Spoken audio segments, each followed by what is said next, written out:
গেছে। আর এই যে মাছ ধোয়া হয়ে গেছে।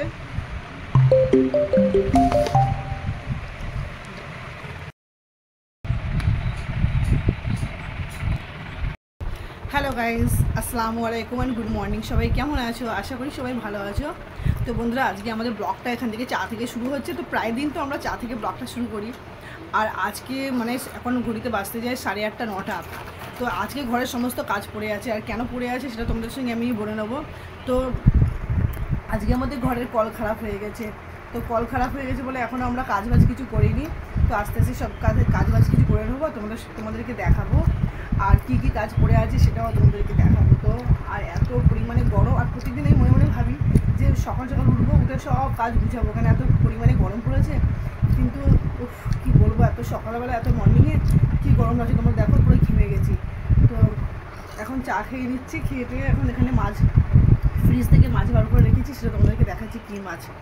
তো রুই মাছ, এদিকে রুই মাছ তোমাদের দাদা নিয়েছিল, দুটো বড় বড় রুই মাছ নেওয়া হয়েছিল। আর সেই রুই মাছটাকে আমি কেটে ধুয়ে ফ্রিজের মধ্যে রেখেছিলাম। আর জানো তো এর মধ্যে ডিম হয়ে গেছে। তো ডিমটা তোমাদেরকে দেখাবো। এখন তো মানে মাছটা পুরো বরফের মতো হয়ে গেছে। তো আমি জল দিয়ে মানে পানির মধ্যে দিয়ে আমি মাছটাকে রেখে দিয়েছি। তারপরে কি কি কাজ সেগুলো করতে হবে, মাছটাকে ভাজা করতে হবে। তো বন্ধুরা, ঘরে অনেক কাজ পড়ে আছে, এগুলো আমি ধুয়ে নেবো, মাছটাকে ধুয়ে নেবো। তো চলো কি কি কাজ পড়ে আছে তোমাদের সঙ্গে শেয়ার করে নিই, দেখিয়ে নিই। তো কল খারাপ হয়ে গেছে, তো আমাকে এই রোদের মধ্যে বসে বসে বাসন ধুতে হবে, কারণ কল পারে তো কল ঠিক করছে দাদা। তো আমি এই শীতকালে এখানে বসে বসে বাসন ধুই, কারণ এখানে খুব রোদ লাগে, প্রচুর রোদ। আর আজকের এখানে বসেই বাসন ধুবো। আর কল খারাপ হয়ে গেছে যেহেতু আমাকে বাইরের থেকে জল নিয়ে এসে ধুতে হচ্ছে। তো এই রোদের মধ্যে বসে বসে যা অবস্থা হচ্ছে, তো জানো তো বন্ধুরা, শীতকালে এখানে বসে বাসন ধুতে আমার খুব ভালো লাগে, কিন্তু শীতকালে আর গরমকালের ব্যাপার তো সম্পূর্ণ আলাদা। আর এখানে বসে বসে আমি বাসন ধুচ্ছি আর মনে হচ্ছে কখন আমি এখান থেকে উঠবো, কারণ আমার পিঠটা পুরো একদম রোদে ঝালাপালা হচ্ছে। আর এই হাঁসগুলো সবসময় এই পুকুরের মধ্যে বসে থাকে, কিন্তু পুকুরের পানিটা এত পরিমাণে গরম হয়ে গেছে, ওরাও উঠে গেছে।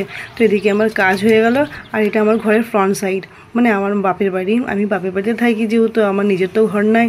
তো আমি একা করে সব কাজগুলো গুছিয়ে নিচ্ছি, আর যেটা যেখানে থাকি সেখানে সেটা সাজিয়ে নিচ্ছি। তো বন্ধুরা, আমার মনের আশা পুরো হয়েছে, তোমাদের সঙ্গে আমি সেটা শেয়ার করে নিই, বলে নিই। তো আমি কয়েকদিন দিয়ে আমার মাছ খাবার জন্য খুব ইচ্ছে হচ্ছে, মানে মাছের ডিম খাওয়ার জন্য। তোমার দাদাকে বলবো ভেবে বলা হয়নি। তো সাডেনলি একটা মাছওয়ালা এসে গেছে, আর ওটা রুই মাছ কিনেছে তোমার দাদা। তো রুই মাছের মধ্যে না ডিম ছিল, তো দেখলাম যে আমার মনের আশাটাও পুরো হয়ে গেছে। তো আমি ডিম খেতে খুব ভালোবাসি, মাছের ডিম। আর এদিকে মাছটাকে কেটে নিয়েছি, কিন্তু পেটিগুলো প্রচুর পাতলা হয়ে গেছে। আর সানডেতে সবসময় মনে করি তাড়াতাড়ি কাজ করবো, কিন্তু সানডেতে যেহেতু আমার টিউশন নাই, তো সবসময় তাড়াতাড়ি কাজ হয়। কিন্তু আজকে কল খারাপ হয়ে যাওয়ার কারণে কাজগুলো পড়েই ছিল। তো এদিকে আমি সব কিছু রেডি করে নিয়েছি, এবার এদিকে আমি মাছটা ভাজা করে নেবো। আর আমার বিশাল ভয় লাগে মাছ ভাজা করতে গেলে, কারণ মাছগুলো কিছু ফাটে। তো জানো তো বন্ধুরা, আমি প্রায় দিন সকাল সকাল ভাবি যে আমি রান্না করে নেবো, কারণ আমার ছোট্ট একটা ঘর, আর সেই ঘরের মধ্যে আমি সব কিছু অ্যাডজাস্ট করে নিই, রান্না বাড়া সব কিছু। আর এই জন্য আমার সকাল সকাল করতে হয় গরমকালে, যেহেতু ঘর গরম হয়ে যাবে, পাকা চলবে না, বন্ধ থাকবে। আর জানো তো, আমার একটা মনের অনেক আশা আছে, সেটা তোমাদের সাপোর্ট ছাড়া কোনোদিনও পুরো হবে না। আর আমার মনের আশা এটা যে আমার নিজস্ব ঘর হবে, আমি ছোট্ট একটা ঘর বানাবো। তো এটা তোমাদের ভালোবাসা, তোমাদের সাপোর্ট ছাড়া পুরো হবে না। তো প্লিজ তোমরা আমাকে সাপোর্ট করো, আর আমার ভিডিওটা পুরো দেখে তারপরে তোমরা পুরো ভিডিওটা দেখবে। আর এদিকে কথা বলতে বলতে তো আমার রান্নাই হয়ে গেল। আর এত পরিমাণে গরম পড়েছে, তো আমি একটু গ্লুকন্ডি গুলে সবাইকে দিয়ে দিলাম, কিছুটা ফল কেটে সবাই খেয়ে নিলাম। আর এদিকে আমি গরমকালে 3-4টে জায়গায় রান্না করি না, আমি একটা কি দুটো, একটা ভাজা একটা তরকারি করলেই হয়ে যায়, কারণ গরমে ঘরে আমি বেশিক্ষণ রান্না করতে পারি না, এটাই সত্যি কথা। আর তোমাদের সঙ্গে কী লুকানো, তোমরা তো আমার ফ্যামিলি মেম্বার হয়ে গেছো, তোমাদের সঙ্গে আমি সব কিছু শেয়ার করি। আর এদিকে আমি মাছগুলো নিয়ে নিয়েছি, এগুলো তরকারির মধ্যে দিয়ে দেবো। আর আজকে রান্না করছি আমি আলু দিয়ে, টমেটো দিয়ে, মাছ দিয়ে আর মাছের ডিম দিয়ে একটা রেসিপি করছি। আর কিছু করছি না, কারণ এত পরিমাণে গরম। আর তোমাদের দাদা এই গরমেও 3-4 জায়গা দিয়ে খেতে ইচ্ছে করে না, ওর এই দুটোখানি ভাত খায়, তার মধ্যে একটা সবজি হয়ে গেলে হয়। তারপরে তো গরিব মানুষরা অত 4 জায়গায় রান্না করাটা নাই ভালো। তো এত গরম কি বলবো। তো বন্ধুরা তোমাদের ওখানে কীরকম গরম আছে তোমরা কিন্তু অবশ্যই কমেন্টে জানিও। আর যারা আমার ভিডিওতে মানে যারা আমার চ্যানেলে ভিডিওতে নতুন দেখছো তারা প্লিজ আমার চ্যানেলটাকে সাবস্ক্রাইব করে নিও আর পাশে থাকা বেল আইকনটাকে প্রেস করে দিও। আর যারা আমাকে নিয়মিত প্রতিদিন ভালোবাসা দাও আর দেখো তারা কিন্তু কমেন্ট আর শেয়ার করে দিও প্লিজ।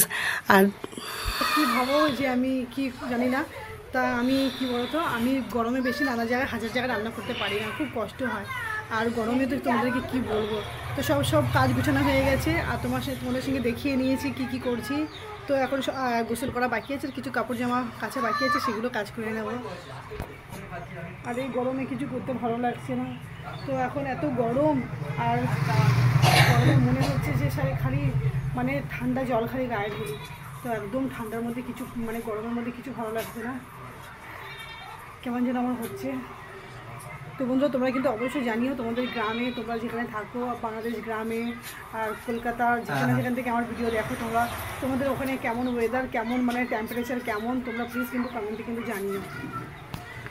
তুমি একদম গোসল করে চলে এসেছি, একটু রেস্ট নিয়ে এসে খাবারটা বার করে নিলাম আর তোমার দাদাকেও খাবারটা সার্ভ করে দিলাম। তো আমরা দুইজনে বসে গেছি খেতে আর মাছের ডিম দিয়ে অনেক দিন পরে খাচ্ছি আর কি ইয়ামি লাগছে, তোমাদেরকে কি বলবো।